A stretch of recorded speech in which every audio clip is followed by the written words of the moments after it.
Our speaker this hour is no stranger to us around here. He's Bruce Daugherty. Bruce has a lot of roots in the Ohio area. We forgave him for that and allowed him to teach here. He is a very, very humble and good man. He preached at the Cambridge congregation in this area. He's now been to Florida twice. He and his wife Gail have 2 sons and 2 grandsons, I guess I'm reading here. He has his BA in Bible from Freed-Hardeman College, his master's in church history from Harding Graduate School of Religion in 2006. He's done mission work.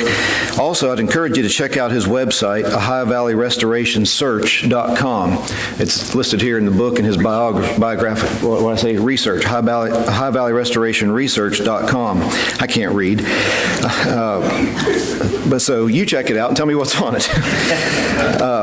We appreciate Bruce so much. Bruce has been very selfless. He's been very humble. And even though he lives in Florida, he still teaches for us by Skype.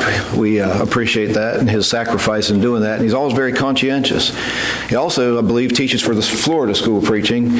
So he's very, very busy. I don't know how he gets it all done, but he does. He's scholarly, yet he's practical. The students love him. We love him. And we appreciate him being here to speak on the lectures this year. Bruce?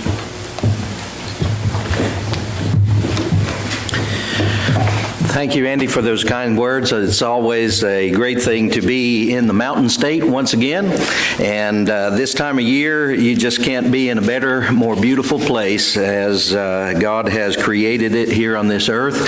But it is always because of the great beauty of this time of year that we can spend with one another in the fellowship that we have in Christ. I always look forward to the opportunity to come back to the school. Though I teach here in the quarters that I teach, and thus I keep up with the school. It's great to be in person with everyone and to renew these relationships that we've had. And unfortunately, because of the distance that sometimes intervenes in life, we can't always be together like we'd like to be. But it's good to be with you. Good to see some old friends. And I got to use that word old in a kind of qualitative way. We're all getting older, but it's good to see some folks that I haven't seen for a long time.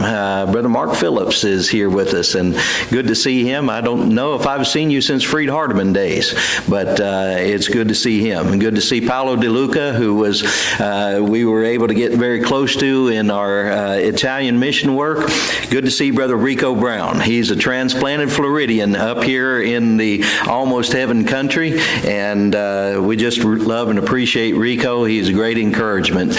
But it's good to renew all the relationships with folks here at Hillview Terrace and out at the Salem congregation, and so many people have been great people in my life, and I am glad to be with you. We're glad to have Mom and Dad with us, and Dad will be speaking on the program tomorrow.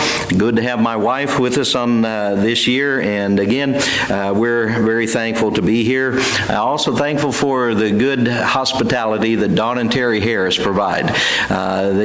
Sunday morning, we were up at Salem and heard Don's son Ben bring a great Bible study on the idea of hospitality.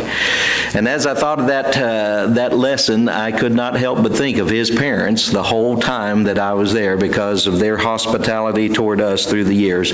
And so, again, I just want to express my appreciation to everyone for your love for us.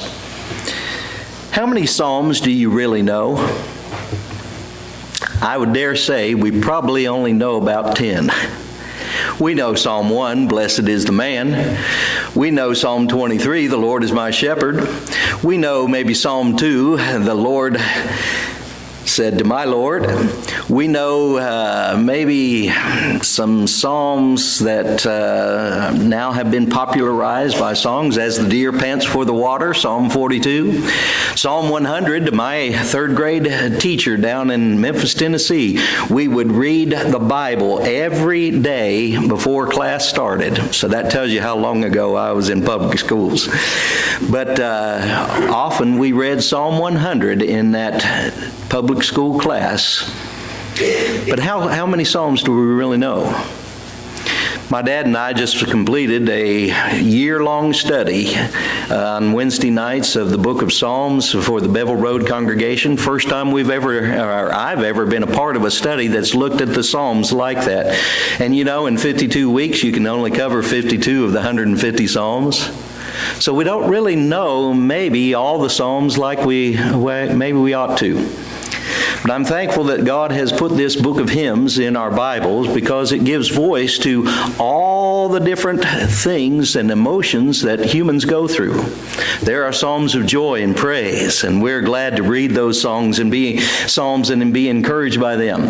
There are songs of thanksgiving that inspire us and help us to render more to God for all that He's done for us. There are also psalms of what we would call the darker side of life. And Psalm 143, which is my task for this morning, is part of that. I would dare say if you had a list of your 10 favorite Psalms, Psalm 143 would never be on it. For some reason, we don't like to sing the blues. And for some reason, we don't like to sing laments. And for some reason, especially a psalm that is perhaps as dark as this one. Psalm 143 talks about David in a deep and very dark night of despair. And while we may not be very familiar with Psalm 143 and have it as one of our favorites, we've probably all been with David. Every parent in here has probably had a long night with a child who's sick, and you don't get any sleep that night. Maybe you've wrestled with your own illnesses, and you have passed sleepless nights. Maybe instead you've looked at a time in your life when you're trying to make a difficult choice. Every preacher has to do that. Should I move? Should I stay? If I move, where should I go? And you spend a lot of sleepless times in that kind of a vigil trying to make that difficult choice in life. Jesus had difficult choices to make, and before those difficult choices, it seems like Jesus always passed a night in prayer. We also have those times when we struggle with our own personal sins and shortcomings and failures. And if we are truly sensitive people, it keeps us awake. And then, of course, we have our spiritual concern for others and their failures and shortcomings. The Apostle Paul said, as he described it in 2 Corinthians chapter 11, that beside all the things he went through, and he lists a long list of all the difficult things he faced, he said there was the care of the churches on him. Brethren, we've all been with David, even if we are not familiar with Psalm 143, and so it's good for us to make this study this morning. Let's read this psalm together as we begin. Hear my prayer, O Lord. Give ear to my supplications. In your faithfulness answer me, and in your righteousness. Do not enter into judgment with your servant, for in your sight no one living is righteous. For the enemy has persecuted my soul. He has crushed my life to the ground. He has made me to dwell in darkness like those who have been long dead. Therefore my spirit is overwhelmed within me, and my heart within me is distressed. I remember the days of old. I meditate on all your works. I muse on the work of your hands. I spread out my hands to you. My soul longs for you like a thirsty land. Answer me speedily, O Lord, my spirit fails. Do not hide your face from me, lest I be like those who go down into the pit. Cause me to hear your loving kindness in the morning, for in you do I trust. Cause me to know the way in which I should walk, for I lift up my soul to you. Deliver me, O Lord, from my enemies. In you I take shelter. Teach me to do your will, for you are my God. Your spirit is good. Lead me in the land of uprightness. Revive me, O Lord, for your name's sake, for your righteousness' sake. Bring my soul out of trouble. In your mercy, cut off my enemies and destroy all those who afflict my soul, for I am your servant.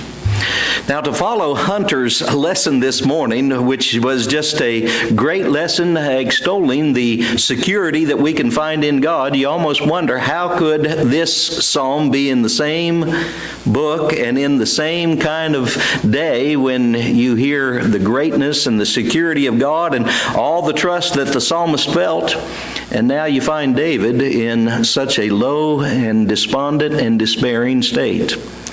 Well, again, it points to the idea of our human emotions, where we can't always be up on the plateau and up on the mountaintop. And if your life is like my life, many times we might find ourselves on that peak, but very quickly down in the valley below. And if you wrestle with despondency and depression like I do from time to time, then maybe you can also understand what David is going through in this psalm. When we classify this psalm, it is probably best to look at it as a psalm of what we would call vigil. And this is not addressed very much in introductions or studies about the Psalms, but I think this is probably the most accurate way to describe Psalm 143 and maybe some other Psalms that are in our Bibles. The Psalm of Vigil is defined as the prayer or plea of an individual who is wrestling through a long night of anguish, and they are waiting for the dawn with the expectant hope that as the dawn breaks and as light now breaks the darkness that has been covering over the night, God will answer in the coming of the daybreak. There is a natural tendency that we all give that when we go through a long night of sleeplessness, that we are anticipating, expecting, looking longingly for that first ray of light. Caregivers will tell you that there are a lot of patients who pass in the dark hours of the night because it seems like the dawn never would come.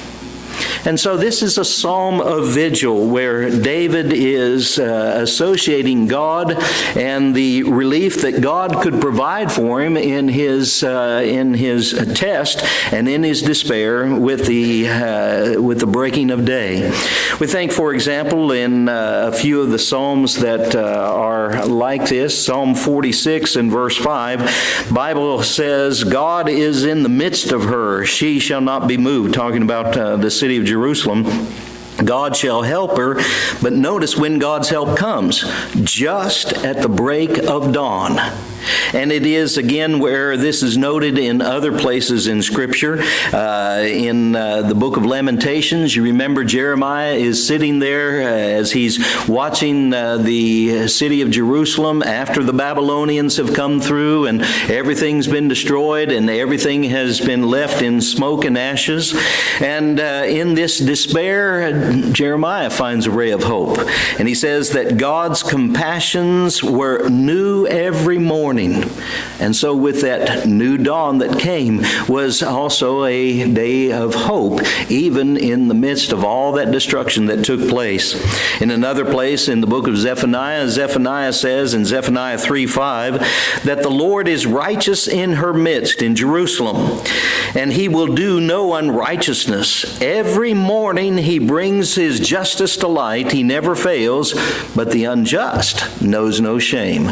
And so God is contrasted with corrupt leaders in ancient Jerusalem, but he is also the one that brings his justice to light every new day. And so this expectation of a long night of prayer to be answered in a positive way by God's response in the morning is what we find here in this Psalm of Vigil. One other thing that we can note here before we get into the breakdown of the text is to also see this psalm has an association with the psalms that preceded. Psalms 140, 141, 142, and 143 seem to all kind of go together. There are some phrases there that are echoed in the earlier psalms that also are found here. For example, look at Psalm 142 and verse 4, where David said, "Look on my right hand and see, for there is no one who acknowledges me. Refuge has failed me. No one cares for my soul." Those might be the saddest words in all the Bible. And yet you go all the way over to verse 3 here in Psalm 143, right after it, and says, the enemy has persecuted my soul. He's crushed my life to the ground. He's made me to dwell in darkness like those who have long been dead. And so there are echoes and ties here to this section of the Psalms. And so we are looking at a psalm of vigil, where David is spending the night in prayer with the expectation, the one hope, that as the morning breaks, God is going to give an answer to his prayer. The psalm breaks into two natural divisions, verses 1 through 6, and then verses 7 through 12. And in the middle of this is the Hebrew word for the pause, the Selah.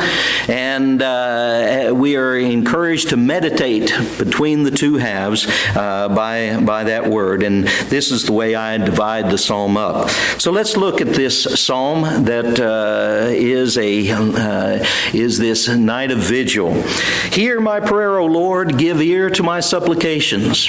Part of understanding Hebrew poetry is to understand that there are parallel expressions, and this is what we find here in the opening. The give ear is a parallel expression to hear my prayer. It's just another way of saying it. It gives, as was brought out in one of the lectures yesterday, how God uses so many words and expressions and even poetic ways for helping us to understand better. And this is just one of the features of Hebrew poetry. But the double expression, I think, lays before us an urgency that he has. And so as he's beginning this night of vigil and he's calling on God in prayer, here this David, as he's worshiping God, he has an urgency that God will answer. Now, the expectation of David's answer is where he makes it very plain at the outset that this expectation is not based on who David is and what David has done, but it's all about what God has done. He says, in your faithfulness, answer me, and in your righteousness. The basis for the appeal to aid is God's own commitment to his own covenant. While men prove to be faithless, God always proves to be faithful. And it is that David is counting on here as he makes his cry for help. It's God's covenant faithfulness and righteousness. It's where he is relying on God and not himself. And in his request, he cannot make a demand on God, but he is simply trusting that God will be true to his own nature and character. How does sinful man stand before a holy God? It's impossible. And there's no one who's going to be able to go at the end of life and, God, you must let me in. Woe to be that person who would have such an attitude. But brethren, we need to understand it's this idea of God's own faithfulness and God's own righteousness that David was looking for. And so here we have in the Old Testament, here in Psalm 143, an echo of what the Apostle Paul is trying to say to us in the New Testament in Romans chapter 3. And there the Bible says, all have sinned and fallen short of the glory of God. And the Gentile man who never knew the law and served God with the law of his heart, but could not do that perfectly, he needed the righteousness that God provided. But there was maybe the Jew who was confident in his covenant loyalty. I've been circumcised. I keep the Sabbath every day. I observe all the dietary laws. And boy, I'm separated from those Gentiles. And Paul says, you sin too. And you need the righteousness that God provides in his Son, Jesus Christ. Paul describes it in Romans chapter 3 and verse 26, that the sacrifice of Jesus was to demonstrate at the present time his righteousness, that he might be just and the justifier of the one who has faith in Jesus. And so, brethren, what David is doing long ago in Psalm 143, and it is this psalm that Paul taps into when he cites this here in Romans chapter 3 and also in Galatians chapter 2. It is this idea of the righteousness of God that is our basis for justification. The reason for David's plea is then made known to us in verse 3. An unknown and unnamed enemy is persecuting him. We don't know the specific historical event that this might have been in David's life. We could think of a lot of different occasions, but all of those would be supposition. We just need to accept right now David has an enemy. This enemy has been pursuing him, persecuting him, and in the tense of the verbs that are used here in the Hebrew language, it is ongoing. He's been crushed, but he is still being crushed. He's been persecuted, but the enemy is still after him. There's no relief. And so David feels in his life here that he is as good and as dead and buried, as one commentator would put it. Brethren, I don't know if you've ever been where you've been that overwhelmed by things that you face or things that you go through. David was finding out that the persecution and the oppression that he was facing was now, as a consequence, causing him to have a very spiritual crisis. And that spiritual crisis is, where is God? Do I have any hope? And can I expect that there would be an answer here? Well, we find one ray of light as David speaks, and he says, my spirit is overwhelmed within me, my heart within me is distressed. And that one ray of light comes in verse 5. Where David says, I remember the days of old. I meditate on all your works. I muse on the work of your hands. And I can kind of imagine that as David has been making his prayer and continuing through the night, now maybe he's asked for a priest to come in and to read to him from God's Word. And he might read of God's power in creation and God's goodness as everything that God did, God pronounced it was good. He might read of the covenant extended to Abraham and God's faithfulness even when Abraham failed. He might read of the treatment of Joseph and how Joseph was persecuted by his own brothers and sold into slavery, and there in slavery ending up in an Egyptian prison as he was falsely accused. And all of those things were reminders of God's faithfulness when men failed. And there was God's faithfulness in the Exodus, and God's faithfulness in the providing for the children of Israel in the wilderness wanderings. And there was God's faithfulness to lead them into the promised land. And as David remembered, reflected, and read on these things, the stories of God's work in the past gave him a ray of hope in the present. I teach church history and restoration history at this school and also at the school in Florida. I also write on it at my website and in other places. Brethren, I study the past not because I want to live in it. Some people study the past and look at the past and nostalgically think of the good old days. I don't do that. I study the past because in the past we find things that are impacting us and continue right here till now. And God's Word is full of the past, isn't it? Why does God want you and I to know the past and the history and what He has done? It's so that when we are in the present, we can depend on God just like God's people of faith depended in the past. The things written aforetime were written for our learning, that we through patience and hope of the Scripture, and patience and comfort of the Scriptures might have hope. Well, this is what David is doing. This is the one ray of light that he has in this bombardment that has almost robbed him of his spirit to serve God. And David has found it in God's work of the past. May you and I so read our Bibles so that we would find the hope when we need it. Well, the second section of this psalm then begins with verse 7. 1 minute, before I move on to there, I want to point out there is a text critical thing that you might want to note in verse 6. David says, as before he invites the Selah, he says, I spread out my hands to you, my soul longs for you like a thirsty land. There is a study that's been made of the word that is used here, that it can be translated in another way. And this translation should, if you read the alternative, it would say, my soul longs for you as in a dark land. And I think that fits better with our context here. It's kind of like Job. As Job was finding himself persecuted and without any answers. You remember Job said in Job 10, verses 21 and 22, before I go to the place from which I shall not return, to the land of darkness and the shadow of death, a land as dark as darkness itself, and as the shadow of death without any order, where even the light is like darkness. That same word is used there in Job.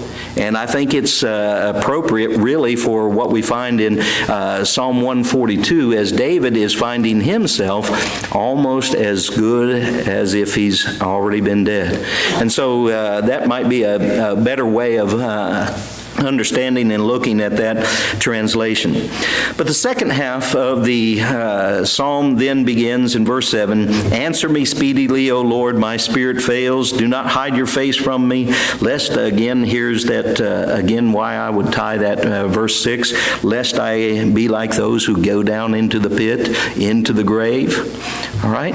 And so we find here in verses 7 through 12 an alternating series of affirmations or appeals, from God, alongside assurances or affirmations of assurance. And we go back and forth like that. And you might wonder, how can a guy go back and forth between his need for help and then his assurance and this kind of thing? Well, brethren, we're human people, aren't we?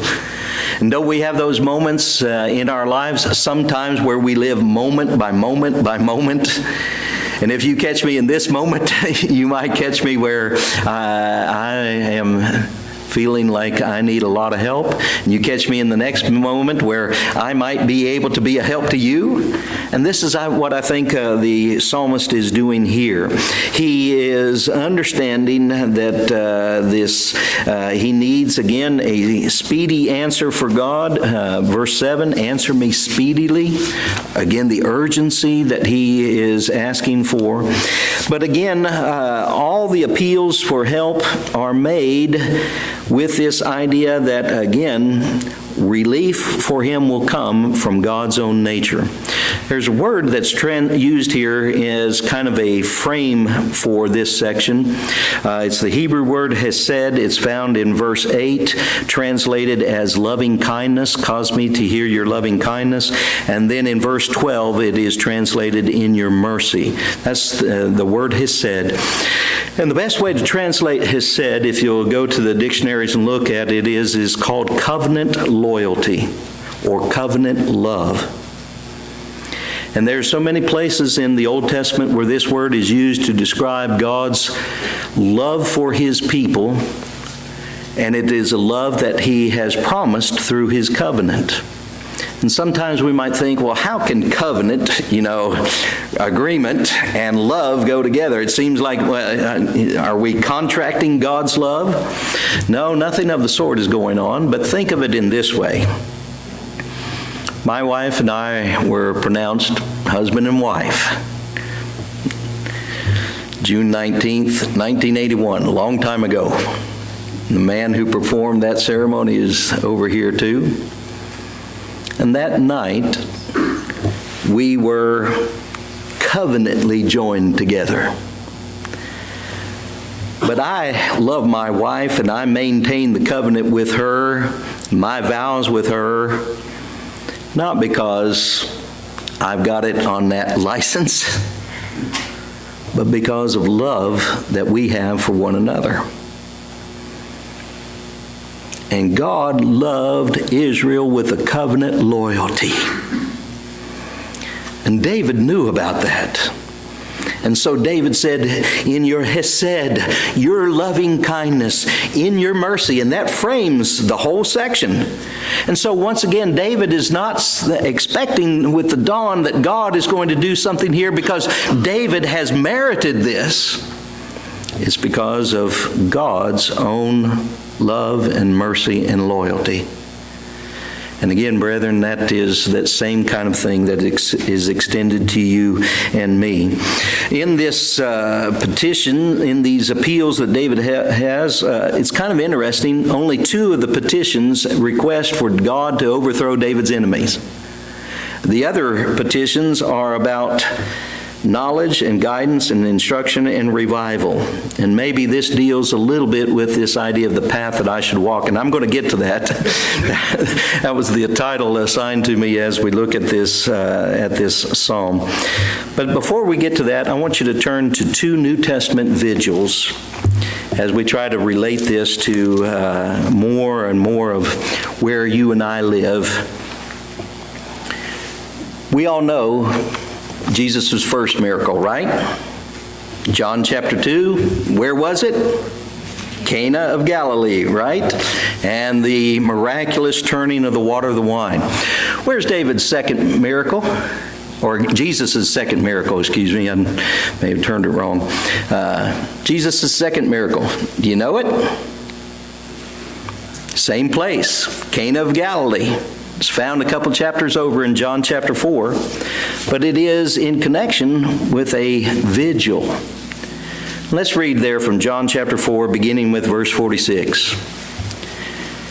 So Jesus came again to Cana of Galilee, where he had made the water wine. And there was a certain nobleman whose son was sick at Capernaum. And when he heard that Jesus had come out of Judea into Galilee, he went to meet him and implored him to come down and heal his son, for he was at the point of death.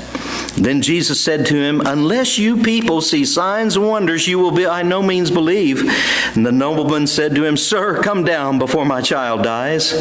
And Jesus said to him, Go your way, your son lives. So the man believed the word that Jesus spoke to him and went his way. And as he was now going down, his servants met him and told him, saying, Your son lives. Then he inquired of them the hour when he got better. And they said to him, Yesterday at the 7th hour the fever left him. So the father knew that it was at the same hour in which Jesus said to him, Your son lives, and he himself believed in his whole household. And this again is the second sign Jesus did when he came out of Judea into Galilee. See it with me.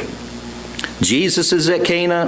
Man comes down from Capernaum. It's about a 17-hour walk. It's not that long, but it is where you've got to go a little longer. All right? It's more than one day's walk. All right?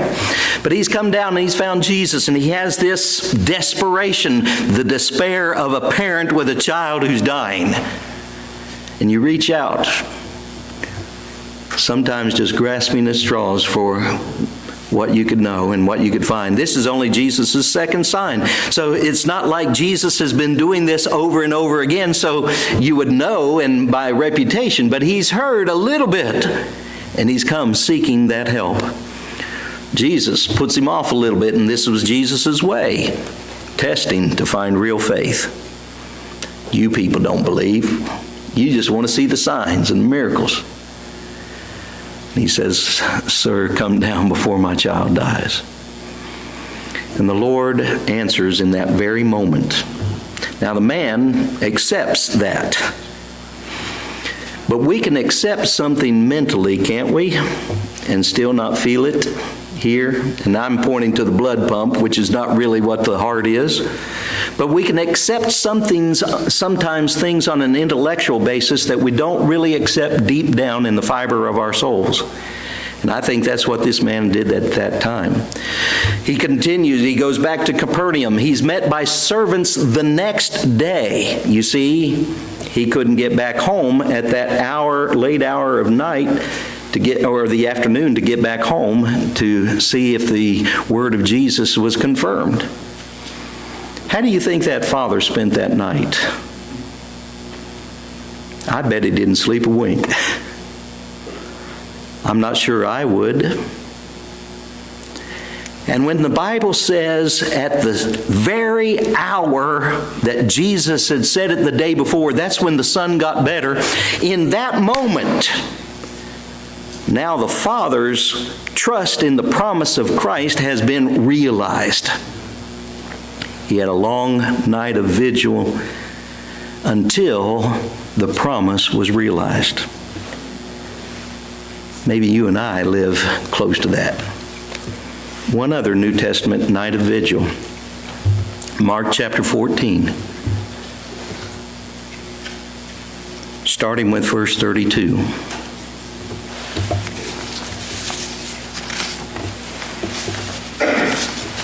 Mark chapter 14, starting with verse 32. Then they came to a place which was named Gethsemane, and he said to his disciples, "Sit here while I pray." And he took Peter and James and John with him. Now note, and he began to be troubled and deeply distressed. Then he said to them, "My soul is exceedingly sorrowful, even to death. Stay here and watch." It's been oft noted of the words that Jesus spoke as he hung on the cross, and how the Psalms were on his lips even in those final hours. But here we need to note that Jesus is living out Psalm 143 before our eyes there in the Garden of Gethsemane. He went a little further and fell on the ground and prayed that if it were possible the hour might pass from him. And he said, "Abba, Father, all things are possible for you.